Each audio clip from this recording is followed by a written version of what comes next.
Vasan TV ரசிகர்களுக்கு வணக்கம். இன்னைக்கு நம்மளுடைய சினி பூத்லயும் சினிமா பத்தின பல விஷயங்களை தான் பார்க்க போறோம். எல்லாருமே இந்த பகவத் கேசரியா அப்படின்ற படத்தை பத்தி பேசிக்கிட்டே இருப்பாங்க. பாலையாவுடைய நடிப்புல இந்த படம் என்ன படம் பாது அப்படின்ற மாதிரி எல்லாரும் புகழ்ந்து பேசக்கூடிய ஒரு படம் தான் இந்த பகவத் கேசரியா. அனில் ரவிபுடி இந்த திரைப்படத்தை இயக்கியிருக்காரு. தெலுங்குல என்ன ஹிட் இந்த படம் அப்படின்ற மாதிரி பட்டைகளை பிச்சுக்கிட்டு ஓடுச்சு இந்த படம். ஸோ இதெல்லாம் பார்த்ததுக்கு அப்புறமா தமிழ் இண்டஸ்ட்ரியிலுமே பார்த்தீங்கன்னா பாலையாக்குன்னு தனி ஃபேன்ஸ் செட் ஆஃப் வந்திருக்காங்க. அது இல்லாமல் நிறைய நடிகர்களே அவருடைய ஃபேன்ஸ் அப்படின்னு சொல்லலாம். அனில் ரவிபுடியோட இயக்கத்தில் இந்த படம் வந்ததுக்கு அப்புறமா நம்ம தளபதி விஜயே ஒரு 5 முறை இந்த படத்தை பார்த்துருக்காங்க அப்படின்ற மாதிரி சொல்றாங்க. ஸோ தளபதி விஜய்க்கு பொறுத்த வரைக்கும் ஏதோ ஒரு படம் அவருக்கு ரொம்ப பிடிச்சிச்சுன்னா அது பாட்டுக்கு வந்து பார்த்துட்டே இருப்பார். அந்த மாதிரி இந்த பகவத் கேசரி படத்தை கிட்டத்தட்ட ஒரு 5 முறை உட்காந்து பார்த்தாராம். அதுக்கப்புறமா அனில் ரவிபுடியை கூப்பிட்டு நீங்க தான் என்னுடைய கடைசி திரைப்படத்தை எடுக்கணும் அப்படின்ற மாதிரி சொல்லியிருக்காங்க போல. ரீமேக் படமா இருக்கும், அந்த படத்தை அப்படியே எனக்கு ரீமேக் பண்ணி கொடுத்துருங்க அப்படின்லாம் சொல்லியிருக்காங்க போல. ஆனா அதுக்கு நோ அப்படின்ற மாதிரி சொல்லிட்டாராம். சரி, அவர் மனசுல என்ன பாரமோ என்னமோ தெரியல. என்னடா இது நம்ம இயக்கிற படம் அவரோட லாஸ்ட் படமா இருந்ததுன்னா பிற்காலத்தில் பேசும்போது இவர் இயக்குனதுக்கு அப்புறம் நடிக்கவே இல்லை அப்படின்ற மாதிரிலாம் ஆயிடுமோ அப்படின்னு சொல்லி பயந்தாரான்னு தெரியல. ஆனா இல்ல நோ அப்படின்ற மாதிரி சொல்லிட்டாராம். அவர் சொன்னது ரொம்ப ஜென்யூனா இருந்திருக்கும், வேற ஏதோ ஒரு சில காரணங்களுக்காக சொல்லியிருப்பாரு.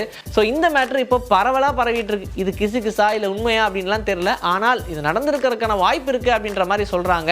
இதை தாண்டி நம்ம எல்லாருக்குமே தெரியும், இப்போ ஹெச்வினோட இயக்கத்தில் தளபதி அவர்களுடைய 69வது திரைப்படம் இப்போ உருவாகிட்டு இருக்கு அப்படின்னு. ஆனால் இந்த படம் கண்டிப்பா ஒரு பொலிட்டிக்கல் படம் தான் அப்படின்றதுல எந்த ஒரு மாற்று கருத்தும் கிடையாது.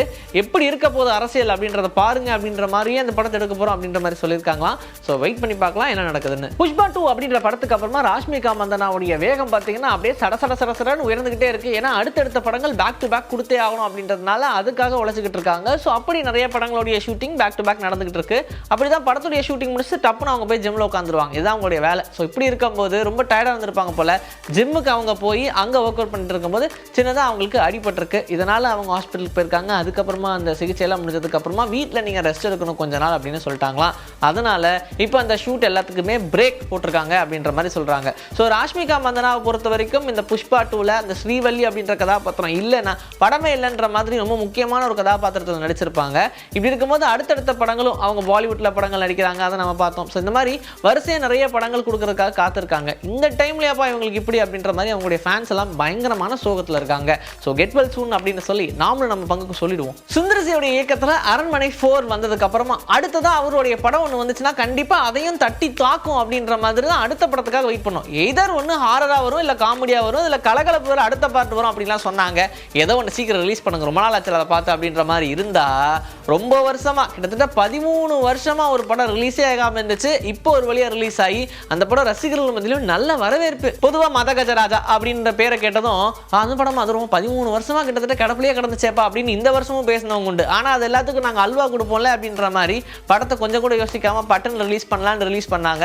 சரி, இவ்வளோ வருஷம் கழிச்சு ரிலீஸ் ஆகும்போது டெக்னிக்கல்லாம் எப்படி இருந்திருக்கும்? அதெல்லாம் டைமில் ரொம்ப டெக்னிக்கல் சப்போர்ட் கம்மியாச்சு. ஆனால் அந்த டைமில் அவங்க எப்படி எடுத்திருப்பாங்க அப்படின்னு பார்த்தா ரொம்ப சிறப்பாகவே அந்த படத்தை எடுத்திருக்காங்க. இது எப்போ வேணாலும் ரிலீஸ் ஆனால் ரசிகர்களை கொண்டாட வைக்கும் அப்படின்றதுக்காகவே எடுத்த படம் போல. ஒரு பெரிய ஓப்பனிங் இந்த படத்துக்கு கிடைச்சிருக்கு அப்படின்னா முதல் நாளே இந்த படம் 3 கோடி ரூபாய்க்கு மேலே வசூல் அப்படின்னு சொல்லும்போது இப்போ எடுக்கிற படங்கள்லாம் இதை தொடரவே ரொம்ப கஷ்டமாக இருக்கு. ஆனால் இந்த படம் கிட்டத்தட்ட இவ்வளோ வருஷமாக கிடப்பில் போட்டு ஆட்கள்லாம் இவ்வளோ மாறிட்டாங்க. இருந்தாலும் அந்த படம் ரிலீஸ் ஆகி ரசிகர்கள் மத்தியில் ஒரு நல்ல சக்ஸஸ் அப்படின்னு சொல்லும்போது இந்த விஷயத்தை எல்லாருமே ஷேர் பண்ணியிருக்காங்க. நடிச்சிருக்கக்கூடிய ஆர்யாவாக இருக்கட்டும், விஷாலாக இருக்கட்டும், சந்தானமாக இருக்கட்டும், வரலட்சுமி சரத்குமார் இருக்கட்டும், அஞ்சலியாக இருக்கட்டும், இப்படி எல்லாருமே இந்த சந்தோஷத்தை பயங்கர ஹாப்பியாக ஷேர் பண்ணிட்டு இருக்காங்க. ரன்பீர் கபூர், ஆலியா பட், விக்கி கௌஷல் இவங்களுடைய நடிப்புல இப்போ ஒரு படம் உருவாக்கிட்டு இருக்கா தான் love and war. Sanjay Leela Bhansali அப்படின்றவங்க தான் இந்த படத்தை இயக்கிட்டு இருக்காங்க. நம்ம எல்லாருக்கும் தெரிஞ்சது. ஆனா சஞ்சய் லீலா பன்சாலியும் சரி, சஞ்சயும் நம்ம அல்லு அர்ஜுனும் ரொம்ப நாளா பேச்சுவார்த்தை நடத்திட்டே இருந்தாங்க. ஒரு படம் பண்ணுங்க அப்படின்னு சொல்லி. அதுக்குள்ள இவங்களுக்கு டைமே கிடைக்கல. ஏன்னா 1.5 வருஷத்துக்கு மேல இந்த புஷ்பா 2க்கே அவங்க ஸ்பெண்ட் பண்ண வேண்டியதா போச்சு. ஸோ அல்லு அர்ஜுனுக்குமே ஸ்கெட்யூல் ரொம்ப டைட்டு. ஸோ இப்படி இருக்கும்போது அடுத்தது எப்பயாவது பண்ணுமே அப்படின்னு சொல்லிட்டே இருந்தாங்க. ஆனால் ஒரு படத்தை பற்றி அடிக்கடி இவங்கெல்லாம் ஃபோனில் பேசிப்பாங்க, மீட் பண்ணும்போது நான் பேசிப்பாங்க அப்படிலாம் சொன்னாங்க. ஸோ இந்த நிலையில் சஞ்சய அல்லு அர்ஜுன் போய் டைரக்டாக மீட் பண்ணியிருக்காங்க அப்படின்ற மாதிரியான ஒரு தகவல் வந்திருக்கு. இதுல என்ன தெரியுது, தெலுங்குல மட்டுமே கொடி கட்டி பறந்துகிட்டு இருந்த நம்மளுடைய அல்லு அர்ஜுன் அடுத்ததான் பாலிவுட்ல கால் பதிக்க போறாரு அப்படின்ற ஒரு செய்தி தான் வந்திருக்கு. எப்படின்னா மாசா பதிக்க போறாரு அப்படின்னு சொல்லலாம். ஏன்னா வரிசை அவருடைய நிறைய படங்கள்லாம் வந்து பல மொழிகளில் இட்டு ஹிந்திலையுமே வந்து பிச்சு உதறிச்சு. இந்த டைம் தான் சரியான டைம், வாங்க கிளம்பி அப்படின்னு சொல்லி கூப்பிட்டுருப்பாங்க போல. டேரக்டா ஆஃபீஸில் போய் மீட் பண்ணி பேசியிருக்காங்க. ரொம்ப நேரம் பேசுனதுல என்ன தெரியுதுன்னா கண்டிப்பாக 2 பேர் சேர்ந்து ஒரு படம் பண்ணுவாங்க. இன்னைக்கு நம்மளுடைய சினிமா பத்தின பல விஷயங்களை பார்த்தாச்சு. இதே மாதிரி அடுத்த எபிசோட்ல உங்களை நான் வந்து சந்திக்கிறேன். This is bye from Vijay Sri. Take care.